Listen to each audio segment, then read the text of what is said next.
सदियों से वैज्ञानिक आसमान को झांकते आए हैं। हम जब रात को आसमान को देखते हैं तो हमारे मन में एक ही सवाल उठता है, क्या हम इस अनंत ब्रह्मांड में अकेले हैं? क्या इस अनंत ब्रह्मांड में दूर कहीं एक और दुनिया है जहाँ पर हमारे जैसे लोग मौजूद हैं? क्या हो अगर मैं कहूँ कि हाँ, वैज्ञानिकों ने दूर अंतरिक्ष में एक ऐसा प्लेनेट खोज लिया है जो हूबहू हमारी पृथ्वी के जैसा है और जहाँ पर लाइफ सांस ले रही है। तो चलिए पृथ्वी से 120 लाइट ईयर्स दूर एक ऐसे प्लेनेट पर जहाँ पर लाइफ सांस ले रही है जिसका नाम है K218b। याद है समुद्र के किनारे की खुशबू, वो हल्की सी एल्गी सी स्मेल जो हमेशा हवा में तैरती रहती है। अर्थ पर वे स्मेल अक्सर लाइफ की निशानी होती है। छोटे समुद्री जीव वे एक स्पेसिफिक गैस छोड़ते हैं। अब वही जानी पहचानी गैस की केमिकल फिंगरप्रिंट हमें एक एलियन प्लेनेट के एटमॉस्फेयर में मिली है। नासा के जेम्स वेब स्पेस टेलीस्कोप ने K218b पर कुछ ऐसे ही पोटेंशियल सिग्नल पकड़े हैं। DMS डाई मेथाइल सल्फाइड, एक मोलिक्यूल जो यहाँ हमारे अर्थ पर ऑलमोस्ट लाइफ बनाती है। Alien life fingerprint found.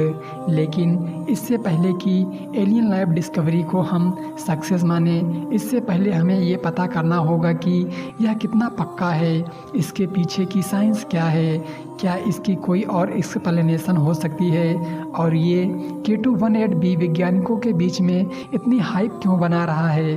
तो चलिए K218b के बारे में जानते हैं। इस प्लेनेट को पहली बार 2015 में नासा के लेजेंडरी केपलर स्पेस टेलीस्कोप ने खोजा था, जो हजारों एक्सोप्लैनेट को खोजने के लिए फेमस है। ये हमसे इतनी दूरी पर स्थित है कि रोशनी को भी यहाँ से हम तक आने में 120 लाइट ईयर्स का समय लग जाता है। मतलब हम जो K218b को आज देख रहे हैं वो असल में 120 साल पुराना ग्रह है।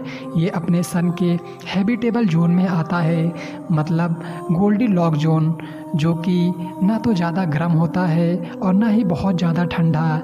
ऐसी जगह जहाँ पर पानी लिक्विड रूप में रह सके।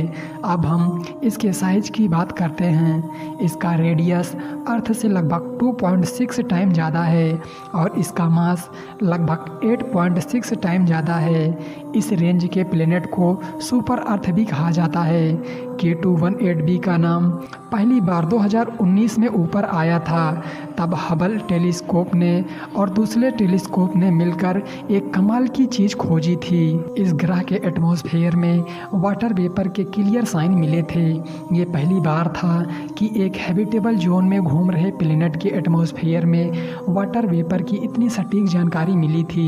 साइंटिस्ट खोजने लगे कि क्या इस प्लेनेट पर बादल मौजूद हो सकते हैं, क्या वहाँ पर बारिश हो सकती है, या फिर क्या उसकी सतह पर समुद्र और नदियाँ मौजूद हो सकती हैं। लेकिन ये पता कर पाना हबल के क्षमता के बाहर था।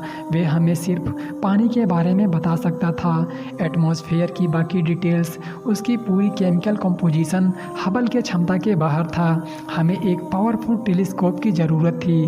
फिर आया जेम्स वेब स्पेस टेलीस्कोप। ये कोई साधारण टेलीस्कोप नहीं था, ये एक टाइम मशीन जैसा है जो हमें यूनिवर्स के शुरुआती पलों के बारे में भी बता सकता है। जेम्स वेब ने हमें जो जानकारी दी उससे वैज्ञानिकों के बीच में हड़कंप मच गया। सितंबर 2023 को पहली खोज में ही हमें पता चला कि K218b पर मीथेन, CH4 और कार्बन डाइऑक्साइड मौजूद हैं। ये दोनों कार्बन बेस मोलिक्यूल होते हैं जो लाइफ के बिल्डिंग ब्लॉक्स माने जाते हैं। हालांकि वहाँ पर अर्थ जैसी लाइफ तो नहीं है, परंतु वैज्ञानिक अनुमान लगाते हैं कि वहाँ पर लाइफ सूक्ष्म रूपों में सांस ले रही है।